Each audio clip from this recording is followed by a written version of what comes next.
Welcome everyone to another episode of the Men's Rooms podcast with Adi Oladipo, my sidekick. Rory Jennings. Are Rory we doing Jennings. it like that? What, sidekick? No, I quite like the sort of the you do it old-fashioned yourself? way. You do it yourself? Oh yeah, we do it in an old-fashioned way. I quite like it. Yeah? It's the way Ant and Deck Okay, do Adi it. Oladipo. And Rory Jennings. I like it, it's true. We are here, as you know, to discuss all things men. You know, nothing is out of bounds. We will have a fantastic discussion. We've got a great guest to have a discussion with as well, Toby Peacock.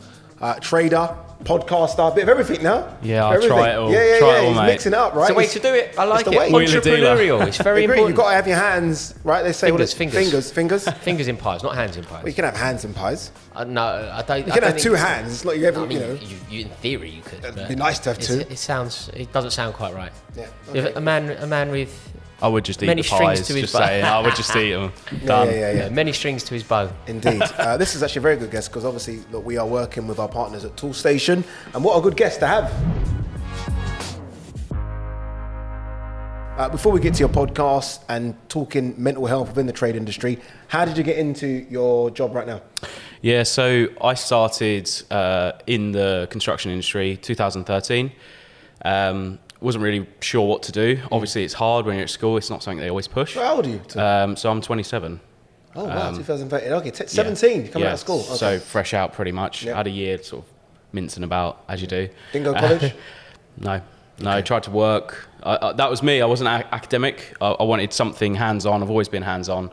The background was sort of come from sort of farm family, so always been hands-on doing something.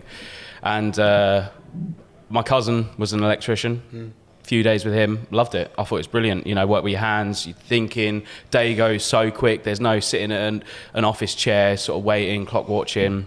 Awful, loved that, it, you know. And 4 years later, completed my apprenticeship. It was hard, but it was good. How long it takes? 4 years. Yeah. But you earn your money. You know, you go to university, and I agree it's brilliant if you know what you want to do. But if you're like me, university was just a bit of an endless pit. No, I completely agree with that. Yeah. I think this emphasis on getting people into university, I think it's a wonderful thing Yeah. for the right person. But don't go to university for no reason. Like, there's nothing wrong with finishing school and getting into a trade industry. You'll be far better off in the long run than sort of divvying about doing a media studies degree when you know you're not an academic. And you don't you're want not to do it. Yeah, and also you know you're going there to time waste. Some people, you know that you're not an academic. You know that you're not there for the right reasons. And if you're not, go and get an apprenticeship straight away. And that is exactly the point. And you just said like media studies. So many people would do that, but with mine, I had so many people saying, "What about if you don't want to be an electrician forever? What about if you don't want to do media studies?" Yeah, also, and I've just earned the money. Yeah, You know, of course. I think it's right for a lot of people. I think university. Like, I went to university. I think it's a great. What did you path. study? Politics. Okay. I wanted to do English. I didn't get a grade. So I was meant to do English at Bristol. What's that one? Yeah, politics. We'll do that. Yeah, no, it was my beat. Yeah, We'll do that, yeah. But no, it was great. But it wasn't. Realistically, it probably wasn't right for me. It was a great 3 years. It was a nice way to ease into the world of work. But it was effectively me prolonging my childhood. Yeah. What's strange about what you've done, Toby, is like me coming through, obviously we're a bit older than you, that almost seemed the normal course for people when I was young, where people would go away, do an apprenticeship and then work, as opposed to college, university. Nowadays, I don't really hear it. I hear people, it's just you have to follow the routine of college, university, get a job or get a master's degree. So you've kind of done it the old school, old-fashioned way. Yeah, definitely. And I was saying this to a colleague of mine the other day, in a year term of 180 odd students when I was there at secondary school. When you went to your sort of careers day and there's like, oh, university, or do you want to do diplomas, do you want to do apprenticeships? I went to the corner that was someone talking about apprenticeships, and there's 5 people there, including me. And that's the whole industries, you know, hair and beauty, me, obviously construction, food. But you know what? I'll tell you what, a lot of the people that were in the queue for the university side, they're now 27 years old and they're doing the knowledge. Yeah, and I think when you're young, you're still developing, right? And you said it was an extended period of like your youth. You know, your youth. youth. Yeah, absolutely. So I do feel like so many friends that I know, they lived a lot more than I did probably at uni, but they feel that sort of nagging pressure that I really need to do something with my life now, as opposed to I'm not saying like I've got it all sorted, no means at all, but I just feel like if I ever want to change career, I've got a bit of money behind me, I've got a bit of knowledge, a bit of world experience, and it's just like they're coming back and they've got student debt and thinking, well, whatever I need to do, I need to get a job. Doesn't matter what I do. They can't go, well, you can go and study some more, but they won't, because they just feel like I've already done my studying years, you know? Is your day-to-day now, are you a spark? Is that where your money comes from? That's what you do? Yeah. That's your priority, effectively? Yeah. Yeah, I was literally doing it this morning. I remember me going into my A-levels. It was almost like I'd done A-levels because my mum wanted me to do certain subjects. That's why I went to university. Yeah, that's it. Like, you know, every Nigerian's got to be an accountant, a doctor, or a lawyer. Nothing else counts. That's the reason I did it. What were your parents like when you said, we don't really want to do the college route / uni route, we want to go down apprenticeship route? As your dad's in it as well, so tell the truth. Yeah. What was the reaction? Fine. He's a site agent for a construction firm. Never pushed me into it.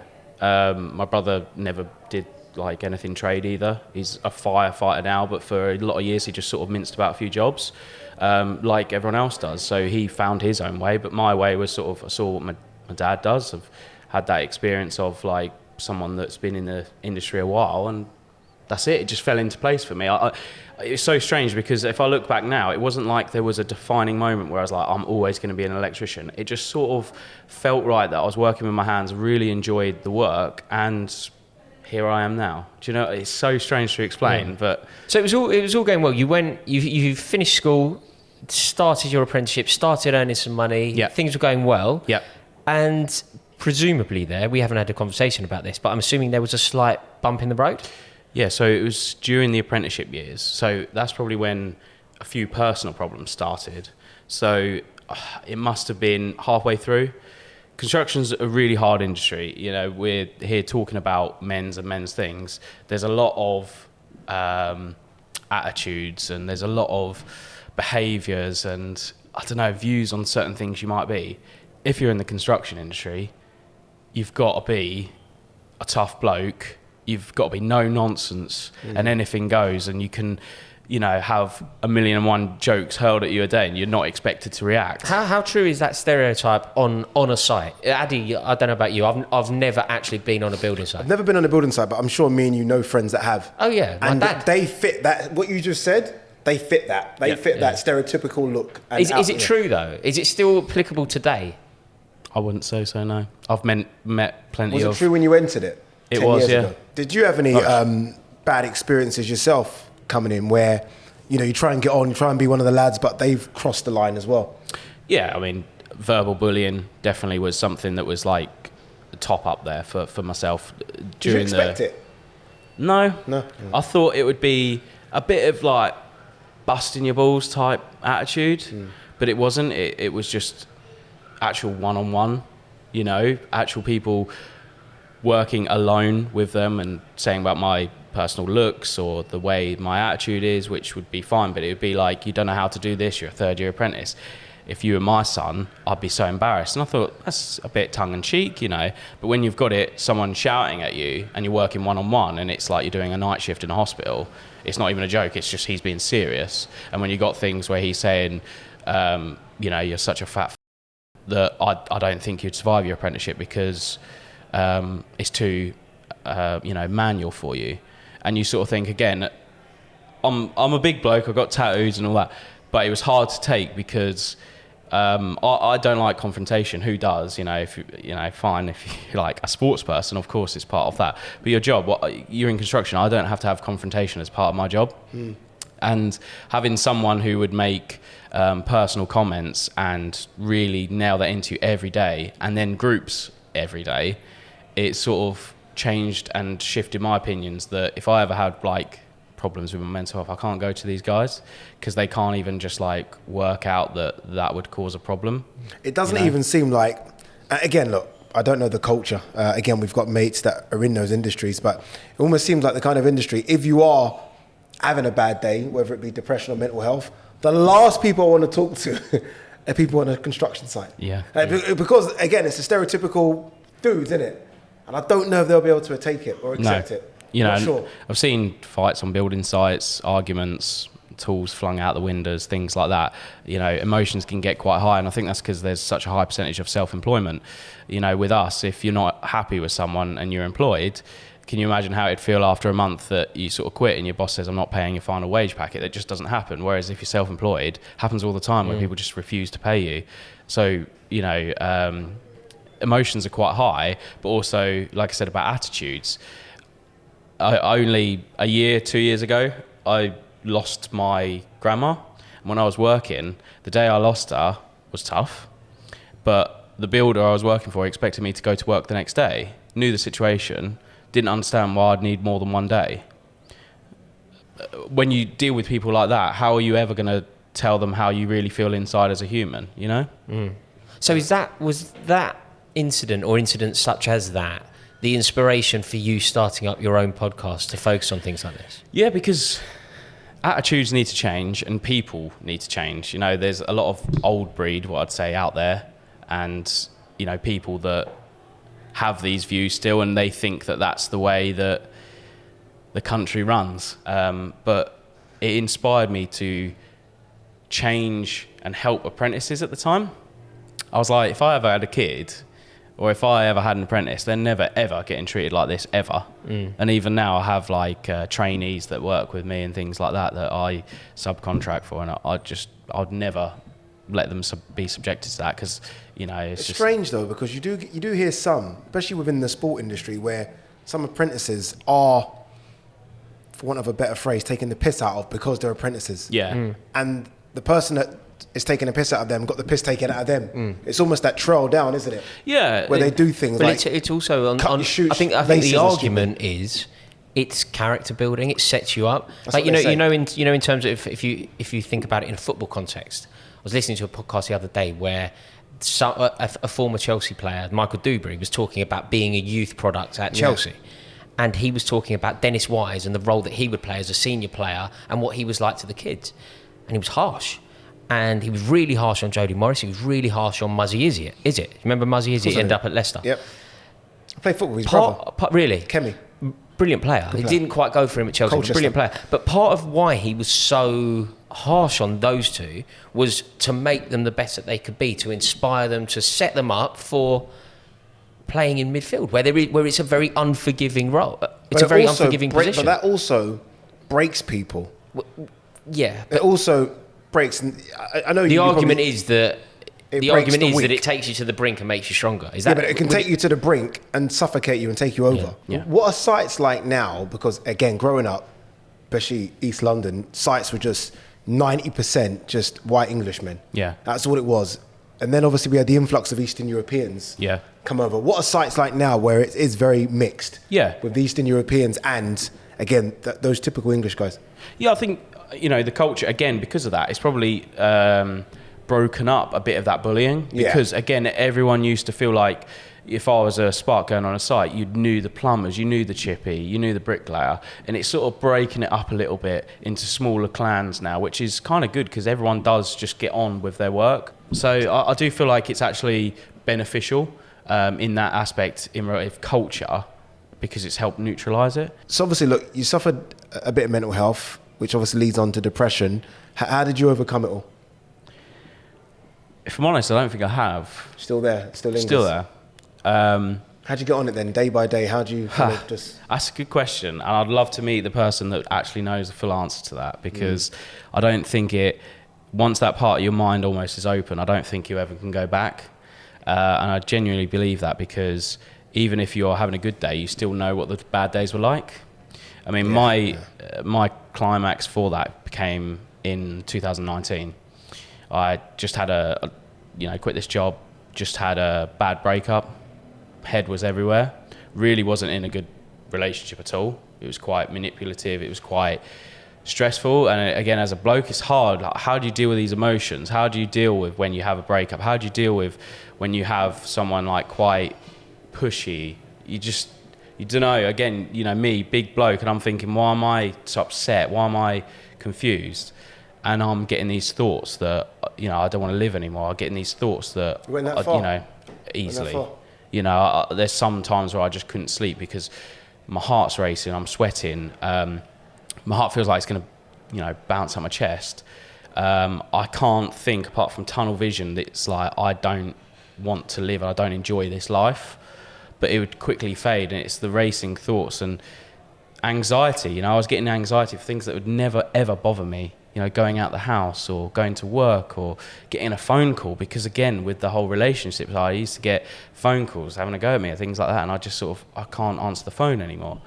And it really sparked within me, I think the main thing I struggle with is OCD. And when people say OCD, they think of, I need to lock the door 20 times. It's not, it's actually, there's a lot of mental side to OCD, and one of the big ones out there is like intrusive thoughts and repetitive thoughts. So I can have something that manifests in my mind, and easily I can think that thought about 1,000 times a day. And if you do that, you're so tired. And the thoughts that it is just always trying to paint you as the monster. And this sounds so bizarre, I appreciate this, but it sounds so bizarre. But the types of themes that crop up are, you can wonder about your sexual orientation, you can wonder about if you're going to harm someone, you can wonder about if you're a terrorist. All of those thoughts, where a normal person would just get them and dismiss them, they manifest here. Sounds so bizarre, but your mind just repeats it 1,000 times that day, and you just drive yourself insane. And it's so bizarre, and it's such an unknown thing that people lose their battle with it before even understanding what it is. I feel like I've gone on a tangent there. Apologies. No. Absolutely bizarre. You know, I can't explain it, but when you look up about it, it is the strangest thing. You know, it's almost sort of associationism. You go to a restaurant, and you might be there with your partner having a really nice meal. Oh, I've got a steak knife. Why don't you stab her? And it's like, really? What? Then it worries you, and you think, am I going bad or turning into a monster? And then you start disassociating with things, not going out for dinner anymore, not doing that. So you think you're going to avoid that, but then the subject changes. You know, you see your mate again, and you're like, you might joke on a night out, and you give him a hug, and you're like, am I turning gay? Not that it matters, but then you start thinking like, what if I was? Like, I'm a liar, I've done this. And it just never escapes you, because the subject changes. And that's why it's ridiculous, because I'm saying it to you guys, and it sounds like the most ridiculous thing. These things, it's not like, one of the misconceptions is like schizophrenia, which is not, because it's not a voice telling me to do that. It's just a thought, where we have all these thoughts coming through all the time. It's almost like you have a thought and you manifest it to its maximum. Yep. It's always got to be the worst. What is the worst possible person I can be? A lot of mothers have it because they have a baby, then they think, what about if I smothered my baby? And as a mother, I mean, imagine that. Your panic stations, they're getting worried, they're thinking, am I going to have to give my baby up? Because it's the worst possible person they can imagine at that time. And it happens a lot in men, a lot, and people don't understand it. And when So you still have those thoughts? Yeah. So you still, daily, weekly? Daily. It's manageable. When I understood it more, I saw and spoke to someone about it, and it was like this huge realization that, like, I'm not mental. And I know it sounds so bizarre. When you say spoke to someone, do you mean a professional here? Yeah. And it was actually while doing like my podcast, and I spoke about the different things that OCD have, and I just had this sudden like wave of like, I'm not bad. There's nothing better than talking about it. Like, there's that feeling that I've gone from my own bouts of depression, and it was funny because when you said like sort of shutting the world off, I remember I'd like not answer my phone to my ex when we were going through stuff. I'd close the curtains, turn off the light so it doesn't look like I'm in. What sort of life is that? Do you know what I mean? Yeah, it was crazy. And it's funny now because obviously now I'm very much quite, you know, out there, have fun. But there was a period, I don't know, 8-9 years ago where it was the complete opposite. Money was bad, so I think I'd heard bailiffs come into the door. So I'd literally, it's funny now laughing about it, but I'd literally just peek through the curtain a little bit and think, because there was, my old flat in Stratford, there was a paving stone as you're walking up. So you could hear the noise of the paving stone and you know if someone's coming because of that. So as soon as I heard that, immediately the phone goes on silent, airplane mode, and I'm just not there. Because I'm scared of the bailiffs, I don't want to speak to the ex, I don't want my mum to knock on the door. Yeah. So I was literally shutting my world off from everyone until one of my good friends just came round and refused to disappear. And then I thought, I'm going to talk to you about everything. And that feeling, that's why when you say all this stuff you're saying, it's not mad, it's not crazy, it's just, it's good to talk. Yeah. Nothing better than to talk. And again, it's just hard because you feel like you'd open yourself. I couldn't care less now because I know that it's an actual thing. But at the time, when you're thinking these thoughts, you think, if I tell someone, they will straight away just think I'm crazy because... No, they still might think that. We're going to be honest. They still might think, oh, well, what's going on here? They'll have that, but it's just you. Yeah. But and is this why, or is this part, at least, of the motivation for setting up the podcast? Definitely. What's the podcast called? Tea Room Talks. Tea Room Talks. And that can be found on all of the normal places? Everywhere. You might need to change it to Jack Daniels. So I think people might need a drink when they're having a conversation. So it's heavy, but it's, like you say, it is important. Tea Room Talks, and you release once a week. Yeah. On what day? So it's Tuesdays. Tuesdays, Tea Room Talks. Yeah. What gave you the bravery? Who gave you the bravery to do this? Like, because again, most people that suffer from mental health and depression, it literally is a closed door thing. No one's going to know about it. They walk the street normally, and then they go home. And we've heard some horror stories here about self-harming and everything. Yeah. Because they're scared to talk to people. What made you say, okay, now I want a conversation? I don't know. I just wanted a conversation. I just wanted to change, and I wanted to talk to the fellow person that might be struggling like I was. And like, if I can help one person that doesn't feel like they're alone, then that's made the difference. How's it been received on site or from the community in the It's been building well. game? Like the guests I've had on, like they're so humbled and they're so glad to be a part of something that I'm not trying to promote a brand. I'm not trying to, get any, I don't know, juicy gossip. I'm just trying to prove that someone from all industries, I've had construction workers, I've had a member of Team GB on, I've had people in the education industry. They all come from different sectors. And you know what? Sometimes we go home and we just feel pretty shit. And that's absolutely fine.